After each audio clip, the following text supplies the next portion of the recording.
Near the end of another week together, 4 days to go. President Trump and Joe Biden both in 3 states today, dueling rallies in the Midwest where the coronavirus is raging. A new record set. More than 92,000 cases in the past 24 hours in this country and nearly 1,000 new deaths. The president, who continues to draw huge crowds at his rallies, and what he said about doctors today, getting more money if someone dies from COVID.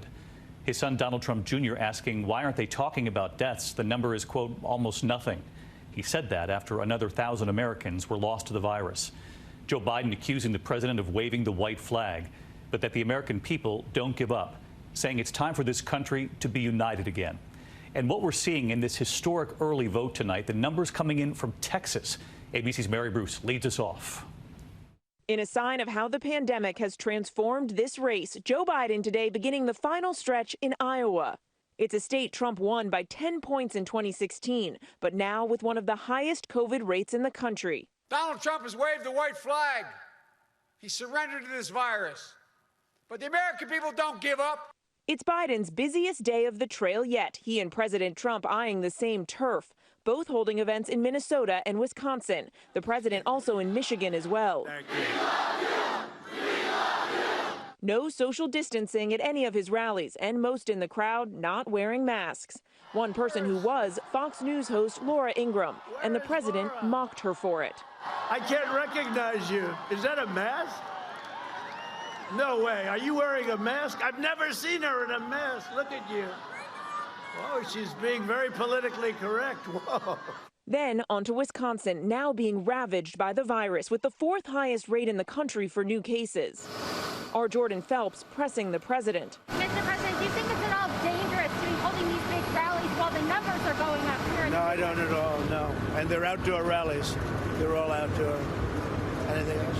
As the country hits a dire new record, more than 92,000 new cases in a single day. Hospitalizations and deaths are also going up. But the president is now blaming doctors and hospitals, implying they're inflating the numbers. You know, our doctors get more money if somebody dies from COVID. You know that, right?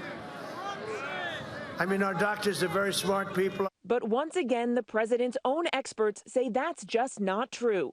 This is his point person on testing. We are seeing real cases increase. As a fellow physician, you know hospitalizations and ICU admissions don't lie. When those go up, that's real. But the Trump team is ignoring reality. The president's son with this blatant falsehood. Why aren't they talking about deaths?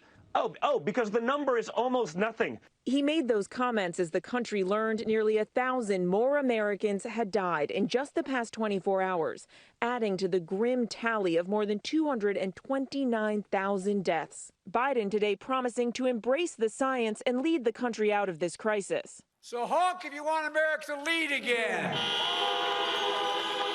Honk if you want America to trust each other again. Biden's team thinks voters are fired up, and they see new opportunity in those long lines to vote across the country. In Texas, more than 9 million people have already voted. That's more than all of the votes cast there in 2016. But today, Biden's running mate Kamala Harris was there trying to get out the vote and flip the red state blue. Today is the last day of early voting in Texas, and you all have been doing your thing. Now, we know this is no time to let up on the pedal, though, right? So let's get right to Mary Bruce with us live tonight. And Mary, we know President Trump and Joe Biden will be in the battlegrounds all weekend long. This is really a sprint to the finish at this point. We also know both campaigns are studying this early vote, this historic early vote, and the numbers coming in from Texas are making news tonight.